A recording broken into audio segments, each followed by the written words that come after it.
Okay, it has been almost 5 weeks since I attended the Superbooth 17. Superbooth 17. Although I don't think they say it that way, even in German. So, that's right, I came back to the United States only to go back to Germany for a small vacation. I had some other stuff to do there as well, but it was a good excuse to go to Superbooth 17 also. So here is, and I know there's like 20 other videos out here just like this, so I tried to spice it up a little bit.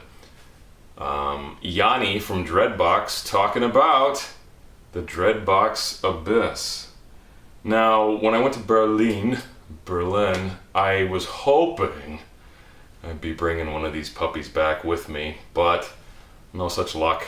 There's been some snags in the production line and it got delayed and stuff, so fingers are crossed that everything's coming together for them, and I should hopefully get one in the next month or two. But until then, I know they're supposed to be released in June. Here's yet another, but I think higher quality, look at the Dreadbox Abyss. 4-voice polyphonic analog synth from the awesome folks in Athens, Greece. And this weekend I do have beer in the house. It is a Great Lakes Elliot Ness Amber Lager. It's nothing great, but it's better than Miller Lite or Budweiser. That's not hard though. And it's especially better than no beer in the house. So wherever you are, cheers. Okay, we are at Superbooth 17 here with Dreadbox. Yannis, please tell us about this awesome new synth. Okay, hello guys. Here I have the Abyss. The Abyss is a 4-voice polyphonic synthesizer. And this actually consisted of 4 murmux voices with a single oscillator and a sub-oscillator per voice. So, to start with, you have 4 ways to play with it. It's the multi-channel, where each voice is divided into a different MIDI channel. You have the unison mode, all voices together, polyphonic, standard 4-voice polyphonic, and chords. Chords is like unison, but the voices are spread to the keyboard in different scales. So you let me demonstrate that. Sometimes it's better just playing than talking, isn't it? So yes, so you have 4 modes, and you can also have multitimbral on these modes. That means you can adjust the envelopes and the glide for each voice independently. So, the VCOs, yeah, as I mentioned, it's a single VCO with a sub-oscillator. You have this wave forming method where you can actually go through the square and the sawtooth and the noise generator into different ways, using some inverters and other tricks to get different timbrels. For example, here we have the sawtooth. This is an octave up sawtooth, like. Then you get to the square wave. You go between the different pulse widths, and here you have the sawtooth combined with a square wave pulse width, which is very similar to this one here. You have to imagine the peak of the sawtooth just moving around. And here you have sawtooth and noise. You have 4 independent LFOs. It's actually 1 LFO per voice for the VCOs, where you can detune them.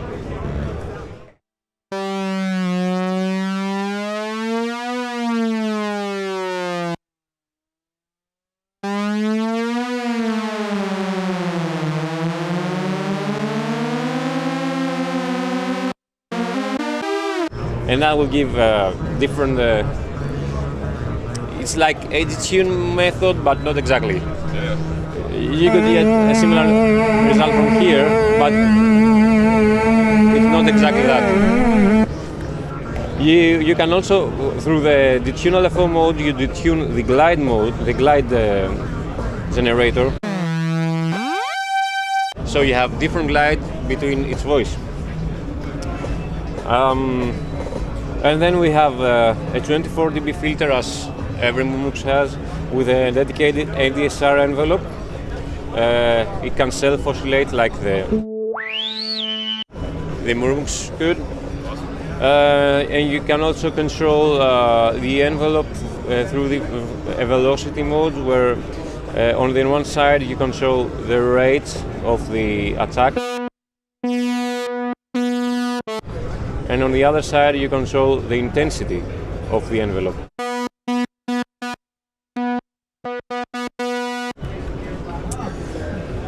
Also on the Abyss we have two analog LFOs, where you can route between the filter and the effects. We'll go through the effects later,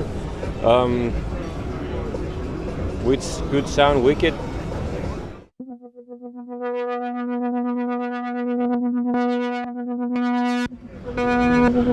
And you can adjust them from here.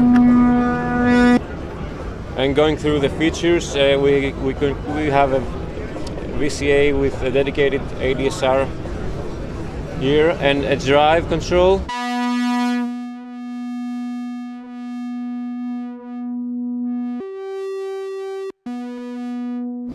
Where you can adjust its gain, let's say.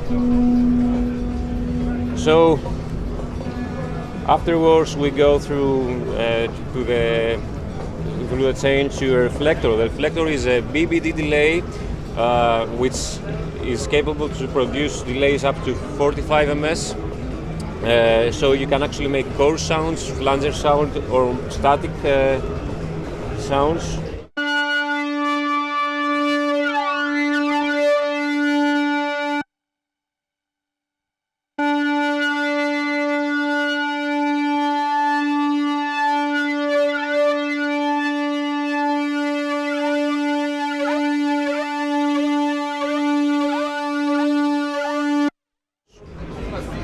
And afterwards you move to the delay. It's a standard hybrid delay we use on the Erebus, the same exactly. And then the chain ends up to the phaser. It's an analog 4-stage phaser.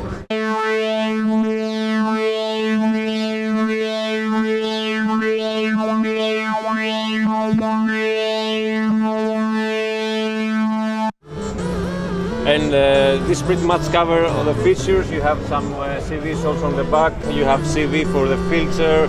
You have a CV for each of the effects separately. You can get this dry signal output without the effects. You have a signal input, which will go you through the effects chain. And then you have some various options with the bridge, like the MIDI channel. You also have the auto-tune option here.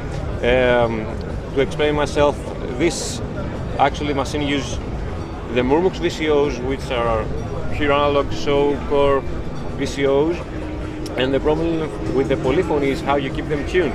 So the solution here was that we made a method where when you want to tune the machine, you just turn on a dip switch here, and it starts checking if the oscillators are in tune, and if they're not, it scales them automatically. You can also have a vibrato delay here. If you turn on a dip switch here, the tune of the LFO will become the delay of the LFO. Let me demonstrate that.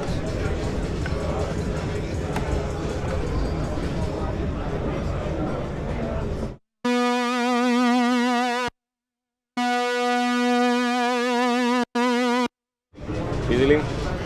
And that covers pretty much the features. Oh, also there's a modulation wheel where you can route between different targets, like the vibrato rate, the vibrato depth, the waveform, and the waveform LFO depth. So maybe I can get you through some sounds if you would like to. A quick question. When you set the variable wave for the VCO, is it then set for all four voices? Yeah.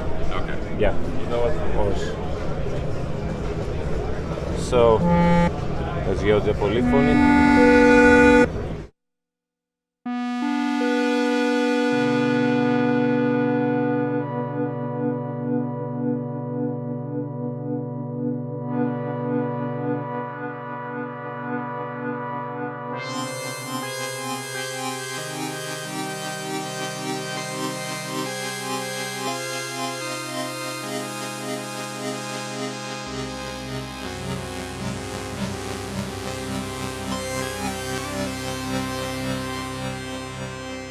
You can easily get strong bass out of this machine.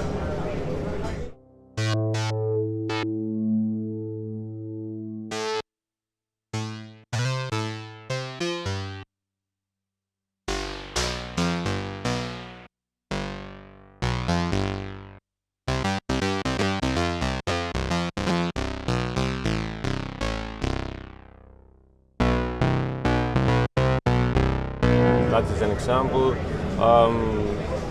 You can get also of experimentation with it, like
Thank you.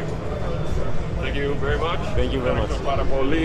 And I can't wait to get my hands on one. So thank you much. Thank you very much.